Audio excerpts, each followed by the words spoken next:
When I crossed back into the United States, I thought it was just going to be simple as, hey, here's my stamp. I just need another stamp to go back home and finish up the delivery. It was not as simple as that. So I had to go back into the office and get that stamp. But to get that stamp, I had to go into, I don't know what they call it. It's just a different room, but I'm going to call it the interrogation room. I'm calling it the interrogation room because I didn't know we were going to be, I didn't know they were going to be asking all those questions. And when I walked into the room, I tried to go sit down. I tried to, because there's a table. I tell you, it looked like an interrogation room. There's a table and there's a chair. And I tried to pull back the chair. The chair wouldn't move. The chair wouldn't move. And I said, oh my goodness, the chair won't move. He said, yeah, we have it bolted down to the ground because people usually throw them at us when they get upset. I said, wow, they throw them at you? I'm like, what type of trouble people be getting in here? There were 2 chairs bolted down to the floor to ensure that nobody picks them up and throw them at the Border Patrol officer. That's what, because I said, that really happened? He said, yeah, sometimes it does. I said, wow. I said, we doing all this with a pet transporter right now? The pet transporter is going to the interrogation room? Anyways, I sat in my chair, okay? I sat in my interrogation chair that couldn't move. And they asked me questions about, do I have any cash with me? I was just like, yeah, I got a little bit of cash, but I don't know because it's an interrogation room. I'm just like, I don't know what's going on. So I was just like, the only reason why I have cash on me is because I was driving the Alaskan highway.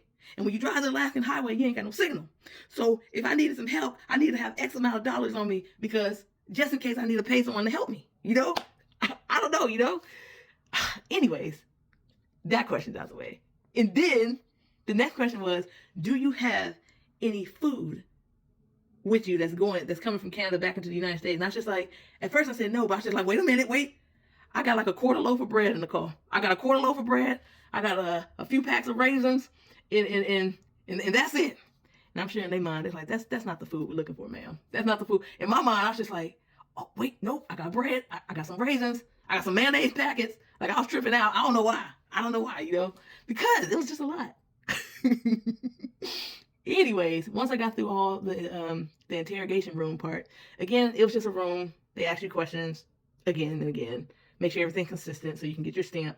But then they went and searched my car, okay?